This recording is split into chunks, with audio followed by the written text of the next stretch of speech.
Assalamualaikum warahmatullahi wabarakatuh. Perkenalkan, nama saya Wafina Sosia dengan NIM 222180034 dari kelas 3A Pendidikan Guru Sekolah Dasar. Di sini saya akan membahas tentang bimbingan dan konseling bagi anak usia sekolah dasar yang kesulitan dalam belajar. Anak usia SD memiliki beberapa karakteristik yang perlu diketahui oleh guru serta orang tua. Anak usia SD senang bermain, senang bergerak, senang bekerja dalam kelompok, serta senang merasakan dan melakukan sesuatu hal secara langsung. Oleh karena itu, guru serta hendaknya mengembangkan pembelajaran yang mengandung unsur permainan, memungkinkan siswa untuk bergerak dan bekerja sama atau belajar dalam kelompok, serta memberikan kesempatan pada siswa untuk terlibat langsung dalam pembelajaran. Namun dalam memberikan bimbingan dan konseling pada anak SD, guru harus memperhatikan aspek-aspeknya yang meliputi karakteristik siswa seperti senang bermain, bergerak, bekerja sama dalam kelompok, mengembangkan pembelajaran yang mengandung unsur permainan yang memungkinkan siswa untuk bergerak, membantu siswa mengatasi tantangan dan mengoptimalkan potensi mereka di bidang akademik, sosial, emosional, serta karir, menyediakan materi bimbingan dan konseling yang sesuai dengan bidang bimbingan dan jenis layanan serta kegiatan pendukung bimbingan. Diambil dari salah satu kasus di SD, yaitu tingkat belajar rendah, sulit konsentrasi, tidak menyukai pembelajaran, serta tingkat kemauan belajar yang rendah. Ada beberapa faktor yang menjadi sebab menurunnya minat dan sikap siswa terhadap pembelajaran. Bisa dipengaruhi oleh lingkungan keluarga, lingkungan sosial, lingkungan sekolah, serta rentang perhatian yang masih pendek, gaya belajar yang berbeda-beda, pelajaran yang tidak sesuai dengan tingkat pemahaman anak, tidur yang berkualitas, stres dan kecemasan, serta kurangnya motivasi diri pada anak untuk belajar. Selain itu, rendahnya minat belajar peserta didik juga bisa disebabkan oleh faktor genetik, kesehatan fisik yang buruk, serta lingkungan pergaulan yang tidak mendukung. Untuk meningkatkan motivasi siswa terhadap pembelajaran, guru perlu menciptakan kondisi belajar yang menggunakan metode pembelajaran yang bervariasi, serta penggunaan media pembelajaran yang konkret.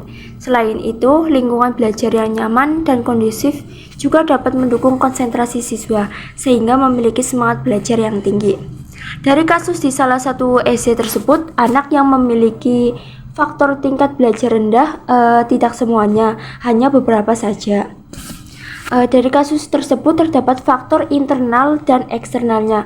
Yang pertama ada faktor internal yang mempengaruhi, yaitu memang dari anak itu sendiri yang tidak ada kemampuan untuk belajar. Sedangkan untuk faktor eksternal itu bisa dari orang tua, lingkungan sosial, serta faktor pertemanan. Karena lingkungan dan pertemanan sangat berpengaruh.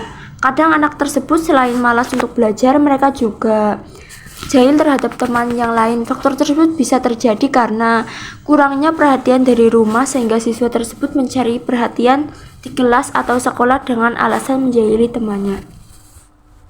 Selanjutnya ada program pengembangan bimbingan konseling di sekolah dasar. Yang pertama ada konteks bimbingan dan konseling yang dapat dilakukan terkait dengan siswa sekolah dasar yang memiliki tingkat belajar rendah, sulit konsentrasi, tidak menyukai pembelajaran, serta tingkat kemauan belajar yang rendah. Bimbingan dan konseling ini mencakup fungsi dan sesuai dengan jenis bidang bimbingan serta layanan kegiatan pendukung bimbingan. Untuk permasalahan siswa yang memiliki tingkat belajar yang rendah, layanan bimbingan dan konseling yang dapat diberikan meliputi pengenalan dan pengembangan minat serta bakat, pemberian motivasi, pengembangan keterampilan belajar, serta memberikan bimbingan dan konseling baik secara individu maupun kelompok. Dan perlu diperhatikan juga bahwa tingkat perkembangan setiap anak itu berbeda pada setiap tingkat kelas, serta sesuai dengan usia dan adanya perbedaan materi. Bentuk layanan maupun pelaksanaan kegiatan harus mengacu pada ruang lingkup bimbingan dan konseling. Untuk kasus seperti ini, biasanya bimbingan dilakukan oleh guru kelas. Selanjutnya yang kedua ada input. Program bimbingan dan konseling terhadap siswa yang memiliki tingkat belajar rendah, sulit konsentrasi, tak menyukai pembelajaran, serta tingkat kemauan belajar yang rendah disusun oleh guru bimbingan konseling di sekolah dasar, atau bila mana tidak ada guru bimbingan konseling di sekolah tersebut bisa dilakukan oleh guru kelas. serta melibatkan seluruh warga sekolah. Guru bimbingan konseling atau guru kelas bertanggung jawab terhadap bimbingan tersebut terlaksana dengan baik, serta orang tua juga harus terlibat dalam pengawasan ketika di rumah seperti memberi batasan anak dalam bermain gadget, serta mendampingi anak ketika mengerjakan PR atau tugas yang diberikan dari sekolah. Program bimbingan konseling juga bisa langsung melibatkan orang tua. Jika misal anak tersebut memang sudah tidak bisa ditoleransi lagi, bisa dengan dari pihak sekolah untuk memanggil orang tua untuk ke sekolah, sehingga guru dan sekolah bisa bekerja sama untuk bertukar pikiran dengan orang tua anak tersebut serta memberikan solusi yang mungkin dapat dilakukan. Kemudian yang ketiga ada proses terkait program yang dilaksanakan serta media instrumentasi dan konseling memerlukan beberapa strategi atau metode yang dapat dilakukan, yang meliputi yang pertama ada pengenalan dan pemahaman individu. Ketika di sekolah, guru harus memahami kondisi serta kebutuhan setiap anak secara individual. Kemudian yang kedua, pengembangan keterampilan. Karena setiap anak memiliki perkembangan yang berbeda, maka perlunya mengembangkan keterampilan akademik dan yang meliputi pemahaman cara belajar anak serta cara anak bersosialisasi sehingga sesuai dengan kemampuan anak. Kemudian yang ketiga ada penggunaan media pembelajaran. Kita tahu bahwa anak usia sekolah dasar merupakan masa-masa bermain, sehingga anak membutuhkan sesuatu yang menarik. Seperti kita sebagai guru harus memanfaatkan media pembelajaran yang menarik serta menyesuaikan gaya belajar anak, baik audio, visual, kinestetik, sehingga anak lebih mudah memahami pembelajaran. Kemudian ada penguatan motivasi. Sebagai guru harus memberikan motivasi kepada anak, terutama bagi anak yang memiliki tingkat belajar rendah, sulit konsentrasi, tidak menyukai pembelajaran, serta tingkat kemauan belajar yang rendah. Motivasi perlu dilakukan agar anak kembali bersemangat untuk belajar. Kemudian terdapat konseling individu atau kelompok. Untuk siswa yang memiliki tingkat belajar rendah, sulit konsentrasi, tidak menyukai pembelajaran, tingkat kemauan belajar rendah, guru perlu memberikan nasihat berupa konseling kepada anak tersebut dan bertanya kepada anak tersebut mengenai penyebab mereka tidak menyukai pembelajaran serta memberikan solusi dalam bentuk nasihat dengan suara yang lembut, karena anak usia SD cenderung membutuhkan kasih sayang, dan jika guru menasehati dengan suara yang lembut mungkin terus akan mudah dipahami oleh siswa. Kemudian yang keempat ada produk. Dari adanya bimbingan dan konseling ini diharapkan dapat meningkatkan semangat belajar pada siswa yang memiliki tingkat belajar rendah, menumbuhkan minat dan keinginan belajar yang tinggi, memperbaiki tingkat konsentrasi siswa, meningkatkan kemampuan siswa dalam mengajar jika terdapat ketertinggalan dalam materi pembelajaran, serta sebagai guru harus memberikan dukungan baik secara individual dan responsif yang sesuai dengan kebutuhan siswa. Kemudian yang kelima ada outcome. Dampak yang terjadi dengan adanya bimbingan dan konseling terhadap anak yang memiliki tingkat belajar rendah, sulit konsentrasi, tidak menyukai pembelajaran, serta tingkat kemauan belajar yang rendah akan memiliki dampak positif seperti yang pertama ada perubahan perilaku. Setelah diberikan bimbingan serta konseling dapat mengubah perilaku anak tersebut menjadi rajin belajar serta meningkatkan prestasi akademik. Yang kedua ada pengembangan kebiasaan belajar.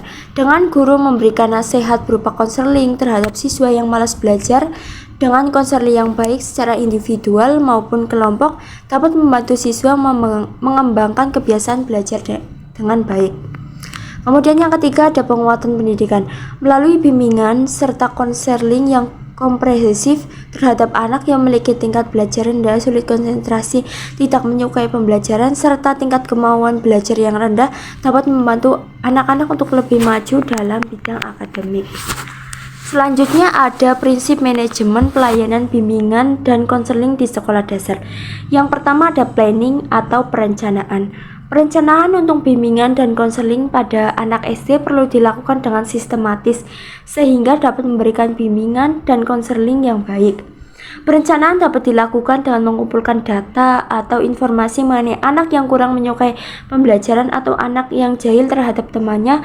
Kemudian mereka dikumpulkan dan ditanya mengenai sebab dari masalah tersebut serta memberikan nasihat yang baik kepada anak tersebut sehingga anak-anak tersebut merasa bahwa dirinya sedang diarahkan untuk menjadi lebih baik.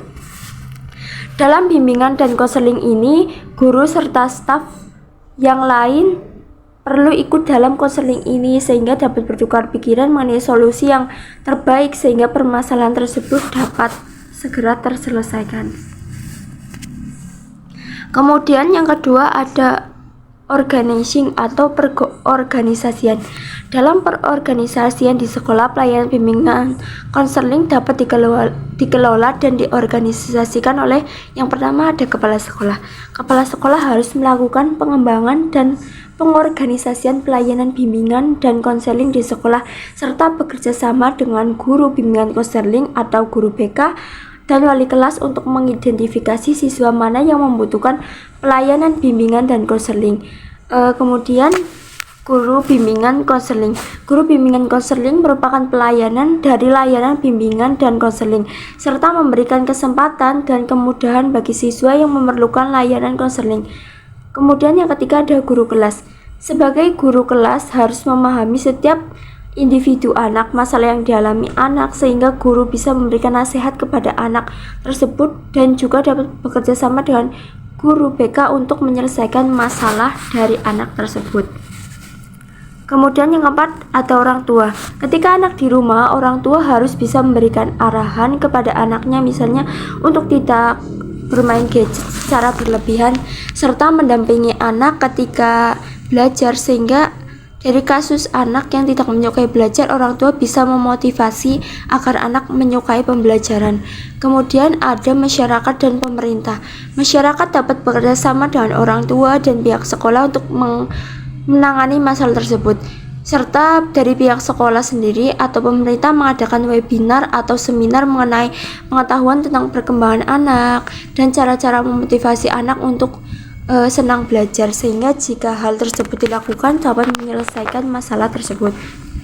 Kemudian yang ketiga ada staffing atau pihak yang terlibat.